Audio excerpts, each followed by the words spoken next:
Salut tout le monde, comment allez-vous? Moi ça va plutôt bien. Aujourd'hui on se retrouve pour l'histoire de Lil Mabou. Alors je sais que Lil Mabou c'est un gars qui fait quand même pas mal de sujets, pas mal parler de lui. Voilà, lui il a grandi dans un environnement un peu spécial. De son vrai nom, Matthew Peter DeLuca, né donc le 4 avril 2005 à New York. Il a grandi dans l'Upper Side, voilà, l'Upper East Side. Lil Mabou, il a grandi dans un environnement normal. Normal, juste normal. Voilà. Pas du tout, en fait. Il a grandi, en fait, dans la richesse. Je déconne pas. Voilà. Il n'y a pas de gang, il n'y a pas de fusillade. Bien du contraire, il mène la vie de rêve, loin des embrouilles, loin des gangs, loin des gangsters, loin de la drogue, loin de tout ça, vraiment très très loin de tout ça. Voilà. Mais il va en faire son fonds de commerce, hein. Ça, faut quand même le savoir. Bref, donc il a fréquenté la Collegial School, c'est une école privée. Donc déjà d'avance, ça situe un petit peu la vie hein, qu'il mène. Lui, c'est un mec tout à fait lambda. Il vit sa vie tout à fait lambda, dans la richesse, la luxure, tranquille, rien à dire là-dessus. Pas de cité, pas de quartier sombre, voilà, pas de fusillade tous les jours ou quoi caisse.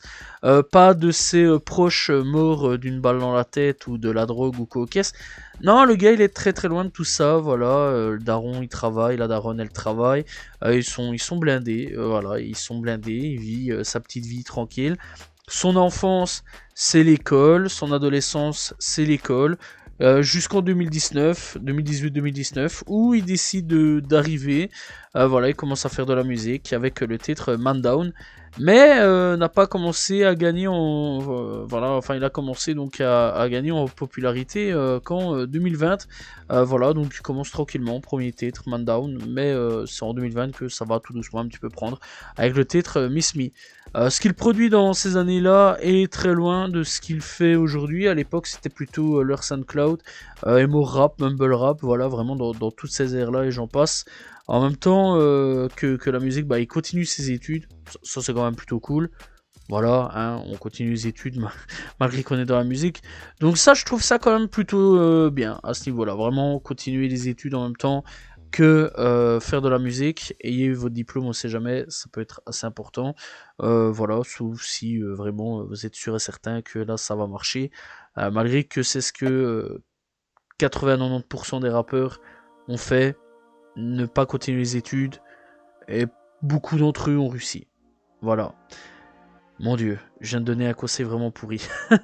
Bref, donc, d'ailleurs, il était à ce niveau-là, donc au niveau des études, etc.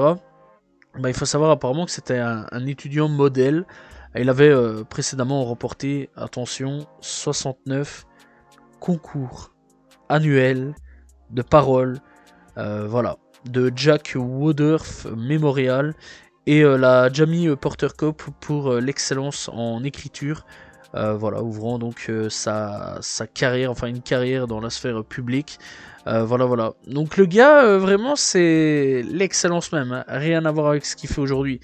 Donc voilà. Et bref, donc du coup, ce qui va nous faire, c'est que clairement à la base, il est dans tout autre truc. Hein, vraiment, les profs le voient plus genre politique, publicité, un truc dans le genre, vraiment dans le truc là-dedans, dans le truc public, voilà.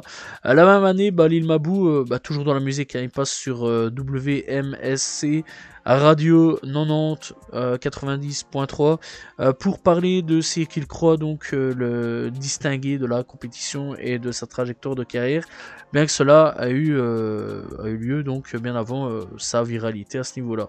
Donc voilà, il va passer là-dessus, tranquille, donc ça c'est quand même plutôt cool, il passe un petit peu à la radio. Voilà.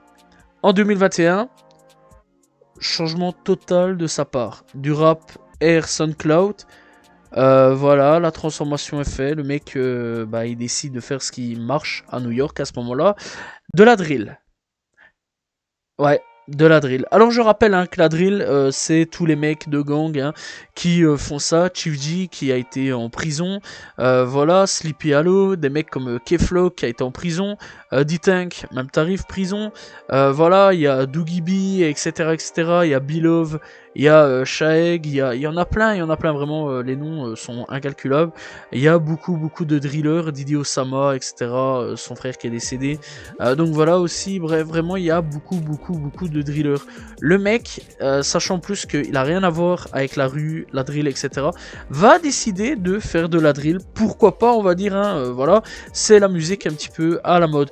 Bien énervé à ce niveau-là, au niveau de sa drill, donc voilà, il balance les titres, enfin le titre Demon Time. Le son obtient un succès modéré, recueillant un peu moins de 2 millions de vues actuellement depuis donc à ce niveau-là. Et pas mal de monde commencera à le suivre petit à petit avec le single qui sort, car Lil Mabou maîtrise très bien les réseaux et sait comment faire parler de lui à ce niveau-là. En 2022, moi personnellement c'est à partir de là que je l'ai découvert avec donc le titre No Snitching. On rappelle qu'il a rien à voir avec les gangs. No Snitching. Voilà. Donc en featuring avec Dusty Locane. Le son deviendra un véritable hit et complètement viral sur TikTok. Aujourd'hui sur YouTube le son est à 25 millions de vues. Bon c'est pas non plus les stats de leur SoundCloud à ce niveau là de certains rappeurs, mais vraiment pour la drill de New York je trouve que c'est quand même pas mal à ce niveau là. Voilà, malgré qu'il y en a quand même pas mal comme K-Flock par exemple qui a fait beaucoup plus que 25 millions de vues, mais on va dire que c'est quand même plutôt pas mal. Voilà, et ce sera donc le début de sa carrière en rappeur connu, on va dire, hein, entre guillemets, de New York. Il sortira donc Wicked Witch pour tout ça, donc voilà, et donc il sortira True avec Didi Osama. Le clip sera en top tendance pendant une semaine, ça c'est encore une fois plutôt bien. Le 30 juin, donc il sort sa première mixtape du nom de Double M. US, voilà, une mixtape de 7 titres et on retrouve des featuring avec Dusty Locane, Shaeg, Doogie B, D-Tank, Raswitch. Petite particularité quand même des feats, certains d'entre eux, bien sûr, sont ennemis, s'entendent pas du tout. Doogie B par exemple, on va prendre lui. C'est un ennemi de D-Tank, inversement à D-Tank, etc. Ils s'entendent pas du tout, hein, vraiment, à ce niveau-là. Bref, donc du coup, Lil Mabou, lui, il fait partie d'aucun gang. Hein. Il en a strictement rien à faire à ce niveau-là. Des affaires de gang, lui, il s'en fout. Voilà, il est là pour la musique et rien d'autre pour tout ça. Donc voilà, faut savoir que l'on retrouve des titres comme Everyon K, No Love, King of the World. Le projet est pas mauvais, voilà, sauf peut-être un petit peu trop de featuring, mais sinon ça va, voilà, dans l'ensemble ça va. Après No Snitching, j'ai bien apprécié, ça je dois quand même l'admettre, j'avais bien apprécié à ce niveau-là. Donc voilà, en 2023, il commence sa petite année tranquillement, voilà, en se rendant donc sur On The Radar, radio, donc voilà, qui permet de faire connaître pas mal de rappeurs à ce niveau-là. D'ailleurs, il n'y a pas longtemps d'ici, il y a un rappeur 1900 Rugrad, un truc dans le genre. Je me souviens plus trop, voilà, je sais bien que c'est un rappeur blanc de Floride. Faudrait que je me penche un petit peu dessus parce que c'est vrai quand même que c'est intéressant. Qui est passé dessus, il a pas mal explosé à ce niveau-là. Donc voilà, et j'apprécie pas mal ce qu'il fait, mais par contre le nom, vraiment, ça m'échappe à chaque fois. Mais c'est pas grave, on s'en fout. Bref, donc il va sur On The Radar pour un freestyle. D'ailleurs, cette année-là, il sort que des singles, il sort Trip the Hood. La chanson a répondu à donc une controverse pour sa vie riche sur les débats, sur son passé, son authenticité, donc à ce niveau-là. Tout ça avec un délire humoristique, hein, vraiment le gars il s'en tape, il s'en fout. Voilà, certains ont validé le move à ce niveau-là, d'autres non. Mais ça n'empêche pas d'être un bon son à ce niveau-là. Voilà, c'était pas si mauvais que ça. Voilà, après tout ça, donc il a enchaîné avec Mathematical, donc Disrespect, un single dont la performance live a obtenu plus de vues en 2 mois que son précédent single à ce niveau-là. Il a été classé aux États-Unis, au Royaume-Uni et en Irlande, devenu donc aussi sa première entrée dans n'importe quel classement mondial majeur de la musique à ce niveau-là. Un mois plus tard, eh bien, il est diplômé du lycée, voilà, et publie un autre single intitulé Rich Scholar. À partir de là, le mec, on découvre que c'est un riche, hein, et il s'en fout, vraiment il s'en fout. Le gars là, il va bien jouer sur le fait d'être riche, d'être un enfant de riche, d'avoir de la thune, de pas venir des cités ou autre, quoi, aux caisses, il s'en fout. Voilà, à partir de là, il va jouer à fond là-dessus. Le 22 août donc 2023, il annonce qu'il va à l'université et le 1er septembre, il sort le single At White Coast accompagné d'un clip. Le 17 octobre 2023, Mabou et le rappeur, la rappeuse plutôt, Christian Rock, on connaît, voilà. C'est l'ex de Blueface, hein. Publie Mr. Take Yabotch, un diss track visant Blueface. Alors pourquoi Mabou a été clashé Blueface, on sait pas. Voilà. Et en même temps, il va clasher aussi Wack dans la même tranche, hein. À ce niveau-là, on sait pas pourquoi. Il n'y a pas d'enroule à la base, hein. Lui, encore une fois, c'est un gars, il se mêle pas des embrouilles, il est pas dans les gangs, etc. Mais il va se taper dans des enroules, tu sais pas pourquoi, peut-être qu'il est con, voilà, à ce niveau-là. Et c'est rapidement donc classé dans la 33e place du Billboard. Et les classements aussi TikTok, Billboard Top 50 culminant à ce niveau-là, la première place. Donc voilà, et donc place qui est un peu chelou, hein, vraiment de placer la première place, d'être à la première place pour un son comme ça.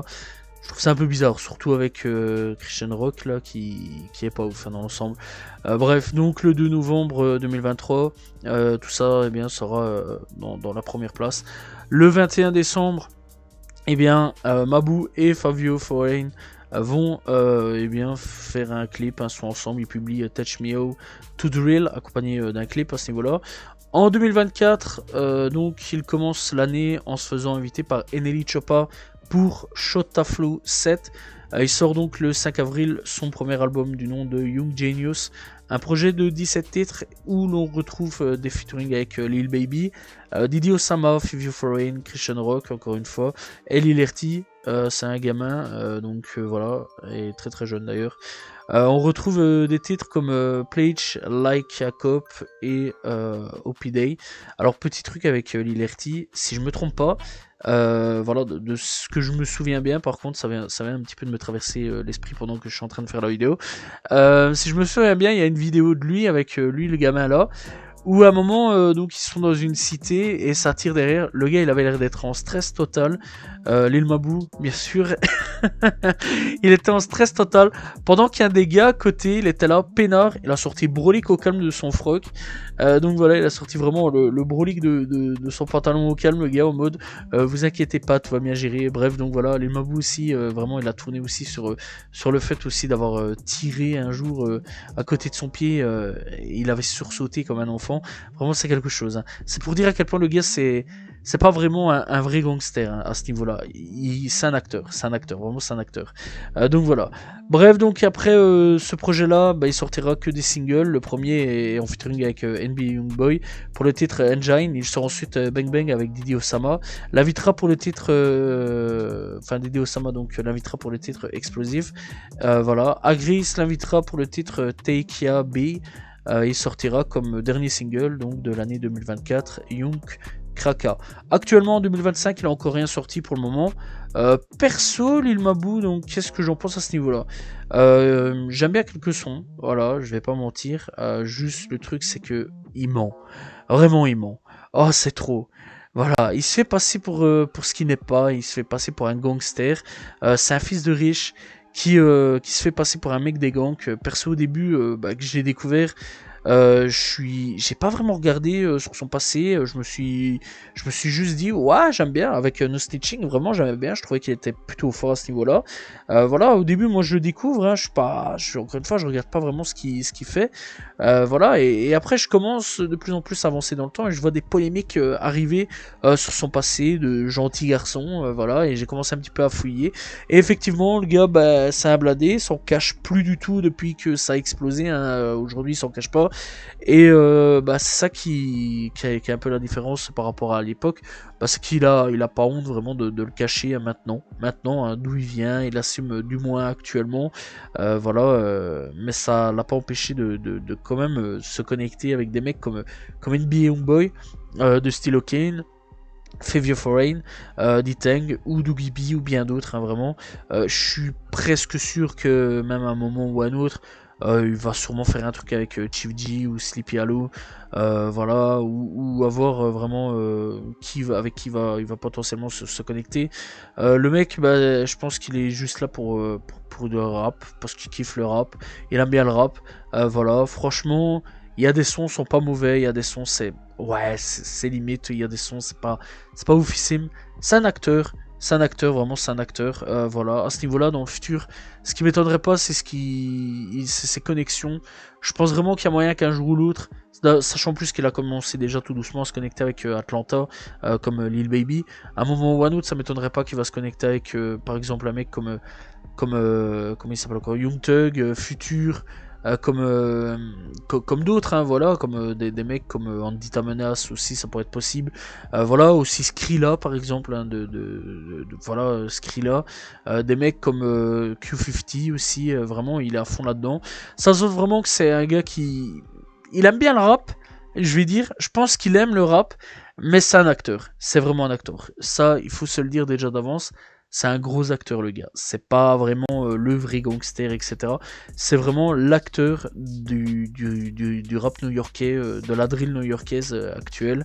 Donc voilà, et ça peut être un frein sur pas mal de choses. Voilà, à ce niveau-là. Après, bon, ça l'a pas empêché d'avoir une carrière. Aujourd'hui, il a quand même une petite carrière, une petite quand même communauté qui le suit. Ça, voilà, c'est plutôt cool pour lui, tant mieux pour lui, je vais dire. Voilà, moi j'apprécie de temps en temps quelques sons, encore une fois, de ce qu'il peut produire, etc. Lil Mabou, encore une fois, c'est pas l'artiste vraiment le plus ouf du siècle. Voilà, il y a quand même encore une fois quelques sons que j'ai bien appréciés. No Snitching, j'avais bien apprécié à ce niveau-là à l'époque, vraiment quand c'est sorti. Après, bon, il y a quelques sons, c'est répétitif, c'est toujours à peu près la même chose. C'est beaucoup les mêmes thèmes, etc. Le mec il ment sur ses textes, il ment sur ce qu'il fait. Voilà, il peut te parler d'armes, de drogue, etc. Alors que le gars, en fait, encore une fois, c'est un gamin des écoles, prestigieux, avec de l'argent, que papa est derrière lui, et ça c'est triste quand même parfois de jouer là-dessus. Donc voilà, voir un petit peu ce qui va se passer pour son futur. Moi c'est ce qui m'intéresse, voir le futur de ce gars-là, voir s'il va pouvoir rester ou alors est-ce qu'il va flop. Comme Lil Pump par exemple, ça c'est assez intéressant à ce niveau-là. Donc à voir un petit peu, seul le futur nous le dira. Est-ce que ça va être un futur Lil Pump ou alors est-ce qu'il va savoir gérer quand même convenablement sa carrière? À voir, seul l'avenir nous le dira. Bah, actuellement, ça a l'air d'aller, il tape toujours les petits millions de vues. Plus autant qu'avant, hein, c'est plus vraiment les 25 millions, on est plus à 1 ou 2, 3 millions de vues. Parfois 5, 6, 7, ça dépend. Mais dans l'ensemble, bah voilà quoi, c'est un rappeur qui a fait un petit temps, qui a fait son buzz et qui commence tout doucement à flopper. Mais seul l'avenir nous le dira si un jour ou l'autre il va totalement flopper total, ou alors est-ce qu'il va réussir à être dans la tendance. Ça l'avenir nous le dira encore une fois, mais en attendant, il fait quand même des feats avec pas mal de gros big rappeurs de la nouvelle génération, c'est quand même plutôt cool à ce niveau-là. Beaucoup de New-Yorkais bien sûr, mais c'est en dehors il le fait quand même. Voilà, et ça c'est quand même plutôt cool à ce niveau-là, mais encore une fois, seul l'avenir nous le dira. Bref, que dire de plus? Je sais pas trop, je pense que c'est la fin de cette vidéo. J'ai fait le tour sur l'île Mabou, j'espère que vous avez apprécié la vidéo sur l'histoire de l'île Mabou. N'hésitez pas à vous abonner, liker, commenter, partager. On se retrouve demain pour une nouvelle vidéo, très prochainement, pour parler d'un nouveau rappeur. Salut tout le monde, ciao ciao.